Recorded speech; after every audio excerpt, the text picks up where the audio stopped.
Sesuai dengan janji kita ya Bu Eka, pertemuan kita kali ini kita akan membahas mengenai pencegahan COVID untuk keluarga, ya. Eh, Berhubung kita masih physical distancing, maka timecastnya akan dilakukan via Zoom ya Bu ya, sesuai yang sudah kita rencanakan. Nah, ini ya Bu, saya akan menjelaskan bagaimana sih pencegahannya untuk keluarga di masa pandemi sekarang ini. Nah, apa sih COVID itu? Apakah Bu Eka sudah tahu mengenai apa sih yang orang-orang ngomong tentang COVID sekarang ini? Sedikit.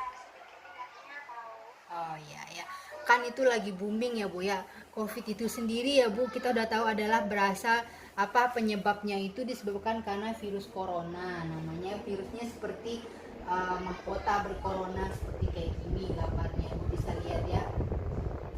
Terus tanda dan gejalanya seperti apa? Nah, tandanya mungkin udah banyak juga kita lihat-lihat. Tandanya pertama adalah demam, sakit kepala dan otot, batuk, sakit tenggorokan, dan juga pada anak-anak juga ya Bu, seperti sama batuk, gejalanya sama orang dewasa sama anak-anak tidak ada jauh berbeda sama. Nah, seperti ini ada batuk pileknya, sesak napas ya, sama gejalanya pas sama orang dewasa. Terus komplikasinya apa sih pada pasien itu? Nah, yang pertama kita harus juga tahu ya Bu, komplikasinya. eh, yang pertama namanya pneumonia, itu adalah gangguan pernapasan. Habis itu gagal napas akut juga bisa mengakibatkan kerusakan pada hati. Habis itu namanya ada shock, infeksi, dan ada yang lebih akut lagi bisa mengakibatkan gagal jantung dan gagal ginjal. Nah, itu berbahaya sekali. Terus nah kita juga harus tahu apa sih jenis makanan yang kita bisa yang bisa kita konsumsi untuk meningkatkan kekebalan daya tahan tubuh kita di masa pandemi ini. Nah, yang pertama ada tuh yang bilang adalah bawang putih, jahe, minyak kelapa. Habis itu ada buah-buahan seperti buah yang berwarna merah, paprika gitu ya Bu ya. Habis itu obat-obatan yang seperti yogurt, susu. Nah, pokoknya obat-obatan yang meningkatkan daya tahan tubuh. Apalagi ibu dengan kondisi hamil juga bisa minum konsumsi makanan yang meningkatkan daya tahan tubuh seperti buah-buahan tadi. Terus yang nggak boleh, terus apalagi itu vitamin C-nya, makanannya juga ada ya Bu, seperti yang dalam sayur-sayuran seperti wortel gitu ya. Habis itu yang dalam kacang-kacangan itu juga banyak boleh dikonsumsi untuk saat ini, dan itu juga untuk anak-anak dan ibu hamil juga aman. Nah, terus apa yang perlu yang tidak perlu kita hindari? Nah, ini makanan yang harus kita hindari adalah makanan yang bisa mengakibatkan daya tahan tubuh kita tuh menurun. Nah, seperti kalau makanan cepat saji dihindari dulu untuk sementara. Goreng-gorengan juga kita harus hindari karena itu adalah memicu efek batuk. Jadi merangsang batuk. Jadi nanti bisa menurunkan daya tahan tubuh kita. Mending kita hindari dulu. Nah, sama ya Bu. Nah, pada keluarga sendiri apa sih pencegahannya? Sama. Nah, kita harus melakukan pola hidup bersih dan sehat.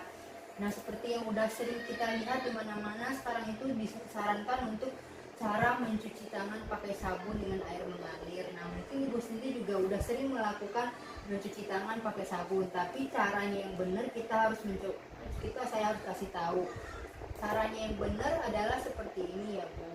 Yang pertama kita harus mencuci tangan itu ada dua. Kalau misalkan kita lagi ada air mengalir, dimanfaatkan air mengalirnya. Tapi kalau tidak, kita bisa menggunakan hand sanitizer yang banyak dijual bebas. Nah, yang pertama digosok dulu. Ibu boleh mengikuti saya. Boleh mengikuti saya.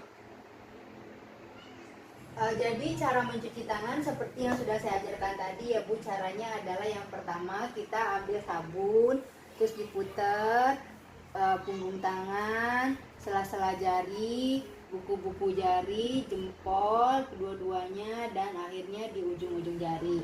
Karena perannya sangat penting, harus diikuti selama 6 langkah ini. Nah ya gitu ya Bu ya. Nah ya benar. Terus Terus selanjutnya adalah selalu memakai masker ya Bu.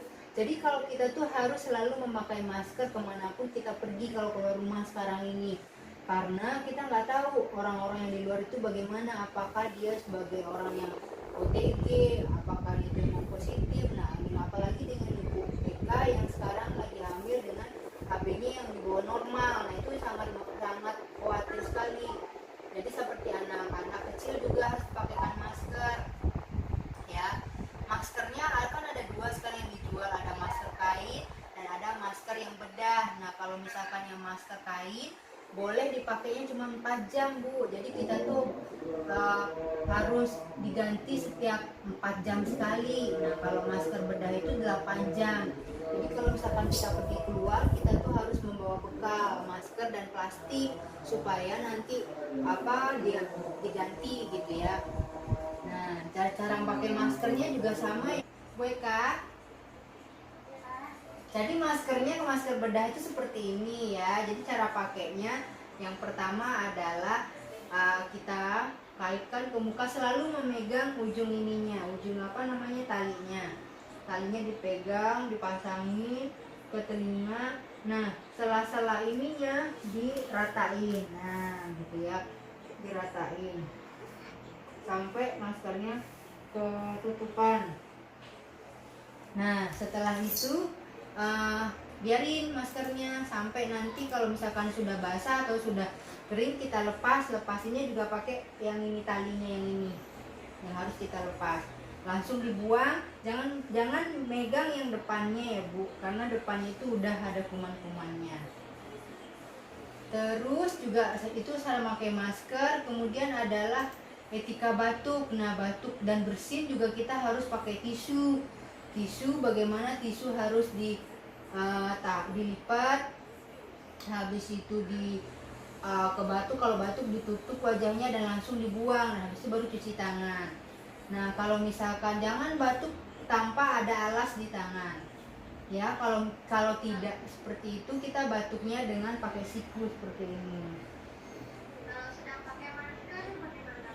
Oh ya, kalau sedang pakai masker, kalau batuknya nggak apa-apa, kan dia sudah tertutup dengan masker, jadi kita nggak perlu lagi pakai tisu dan atau ditutup dengan bahunya, karena dia kan sudah pakai masker ya. Jadi kan kalau pada saat batuk itu ditakutkan semua kumannya akan lepas. Nah, jadi makanya udah terhalang dengan maskernya, jadi nggak usah lagi ditutup pakai tisu.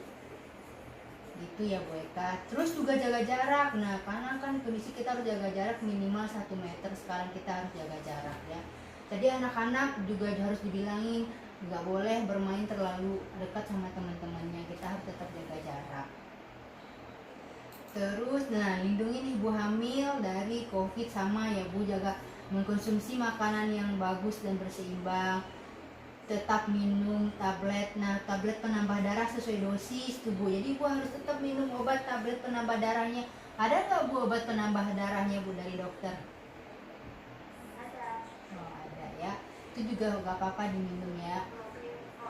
Oh ya, bagus. Terus penggunaan masker tetap jika sakit dan batuk juga tuh ya. Dan sebenarnya kalau untuk ibu hamil kemarin itu bilangnya minimal untuk ke rumah sakit dulu sementara begitu ya, sesuai dengan yang dibutuhkan aja. Hindari jabat tangan, hindari sentuh muka, dan pertemuan dengan kegiatan-kegiatan harus dihindari dulu. Saya rasa itu aja ya Bu Eka. Apakah Bu Eka ada pertanyaan? Sementara ini sudah cukup mengerti.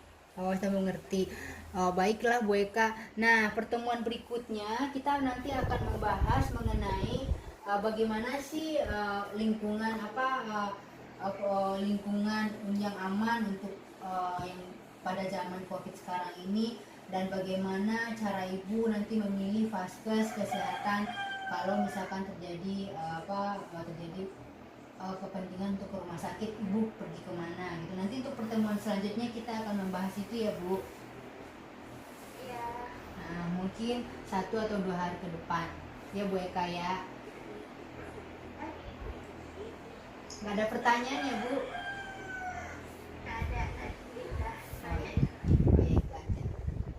Oke, makasih ya Bu Eka atas waktunya.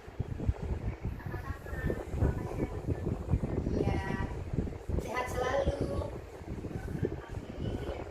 Terima kasih. Selamat sore.